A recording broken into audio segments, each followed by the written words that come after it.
What's up, everybody? It's your boy Stevie the Black. That's STEVEE the Black. I'm back. Look, I didn't plan on doing another video until tomorrow for my No Mercy review, but I know it's Giants week, but I honestly cannot take it anymore. I can't. Give me one quick second as I do this real quick. There we go. Now you can see me a little bit better.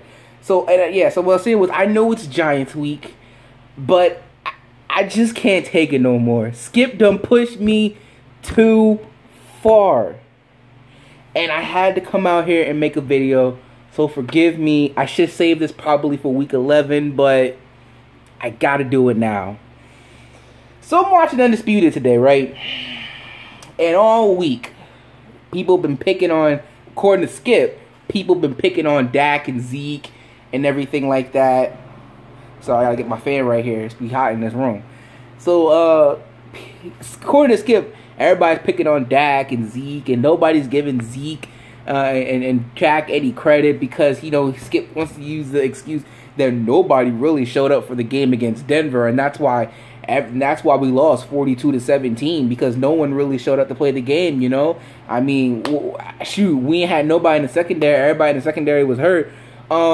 Excuse me, in sports, don't isn't it the next man up? Isn't the next man up supposed to be ready? I'm sorry, isn't that the case with football or in sports? If Carson Wentz goes down for some reason, Nick Foles has to be ready, right?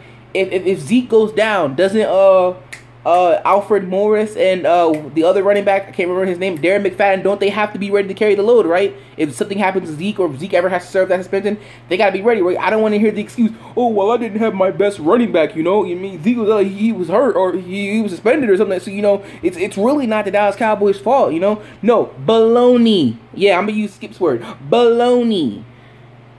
And then this whole thing about how Dak Prescott got thrown into the fire, and he's being disrespected by the NFL, and no one's really appreciating what he's did. But all I hear about is people talking about Carson Wentz. Really? Because what I hear is quite the opposite. I hear people all the time praising Dak Prescott, saying Dak Prescott did this last year, Dak Prescott did that last year. What I see people saying about Carson Wentz is, oh, he's got a big arm. Oh, he's good, but he makes these mistakes. He makes this mistake. He's that mistake. He. A lot of people have the Cowboys or the Giants winning the division. They don't even have the Eagles up there. Oh, they got a great defense, but they had a great defense last year too. No. What was another one he said? He said Dak Prescott was thrown into the fire, a raw rookie quarterback, days before the season, having to face the dreaded New York Giants.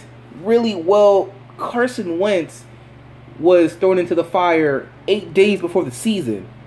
So I'm not sure how Dak knew from the third preseason game that he was going to be the starter to Carson Wentz being thrown a week before the season started. Because if you remember, the Eagles traded Sam Bradford to the Vikings, because just like Carson Wentz, Dak Prescott was going to sit on the bench. But circumstances happen. Tony Romo goes down. Dak Prescott comes up. The Vikings need a quarterback. There goes Sam Bradford. Carson Wentz comes up. But his was 8 days before the season, while as Dak Prescott knew, he was playing so great in the preseason. Everyone was raving about Dak Prescott. Oh my God, did you see the throw? As a matter of fact, the one preseason game that Carson Wentz played, he didn't look all that great. He looked average. I don't even remember his numbers, but he looked average. And so all this stuff, look, the Eagles get disrespected way too much for my taste, okay? Explain to me how they get blown out, but they're still somehow ahead of us in the rankings. Why? Because you haven't seen the Cowboys play like this? Okay, fine. Look, I'm getting sick and tired of Skip coming up with all these excuses of why the Dallas Cowboys are being disrespected, of how Dak Prescott isn't getting enough respect, how he had the greatest rookie season ever by a quarterback. Let's see, he went 13-3. Okay, that's pretty good. You know, he only had two. Okay, he went 13-3.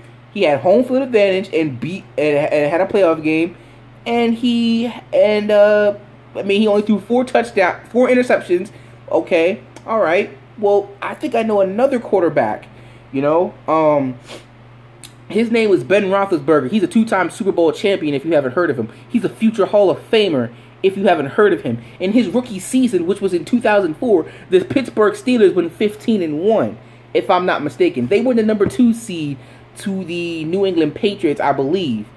Who I think they also went 15-1, or maybe matter of fact, I think they were 14-2, and the Pittsburgh Steelers were 15-1. They were the number 1 seed, and the New England Patriots rolled up into Pittsburgh and handled their business. But wait. But that wasn't in the division round. No, that was in the AFC Championship game. So you mean to tell me that Ben Roethlisberger took his team to the AFC Championship game, and Dak Prescott in his own field couldn't even get to the NFC Championship game? Is that what you're telling me?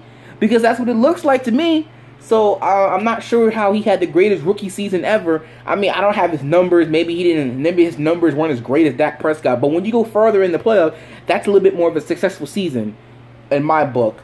Let's see, what else? What else can we do? Oh, yes, the fact that Dak Prescott is a game manager, and that's so wrong and so disrespectful. How the Packers were up 21-3, and at halftime, Dak Prescott drove them down and made it 13, so it was 21-13 at halftime. And then Aaron Rodgers came out and he made it 28, but then Dak Prescott came and he tied it all 28-28, and then he tied it again at 31-31, and then Mason Crossbar, as he likes to say, by somehow the miracle hand of God, the field goal he made, 250, one was a 51, and I think the other one was a 54-yard field goal. And somehow, some way, that hand of God, how does it go left, but then somehow just curve right? Well, that's just how the ball went, okay?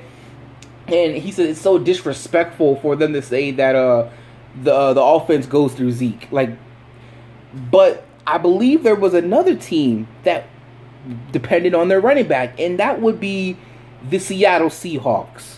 The Seattle Seahawks, when they were back in 2013, 2014, when they were one of the most feared teams in the NFL, we were like, oh man, we got the Seattle Seahawks.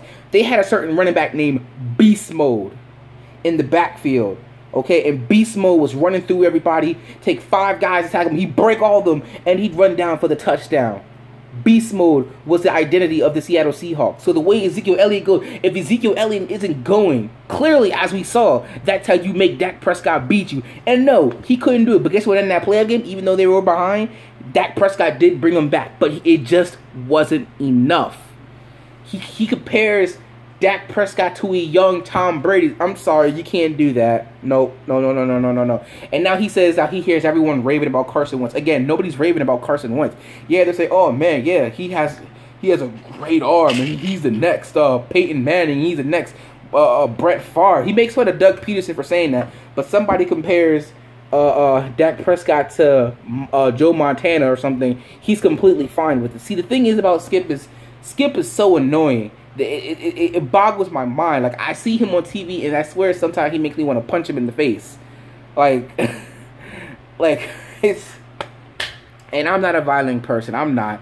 But the fact that he's making all these bogus excuses, it's mind-boggling. And I had a friend tell me, well, you know, they can't agree on everything, you know. Shannon and Skip, you know, otherwise the show would be boring. You know what? Okay, fine. But there's a difference between making the show interesting and sounding completely idiotic.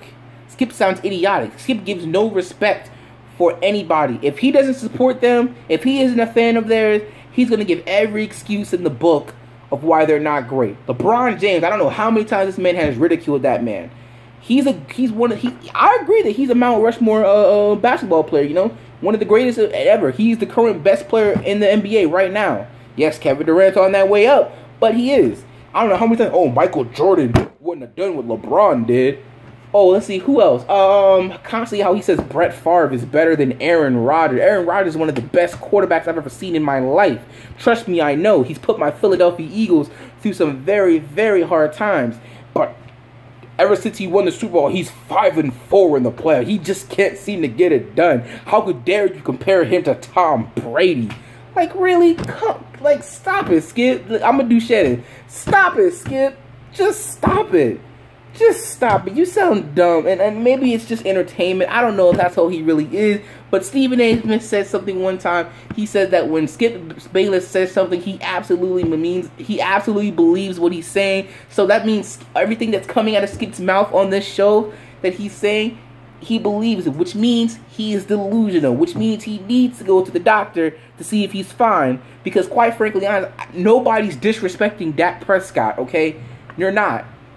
Right now, currently as it stands, it is not a fair comparison to compare Dak Prescott and Carson Wentz. After this season is over, depending on which teams are where, then from that point until the end of their careers, you are able to compare Dak Prescott and Carson Wentz and ultimately say who is better. Right now, they are tied for 2 interceptions each.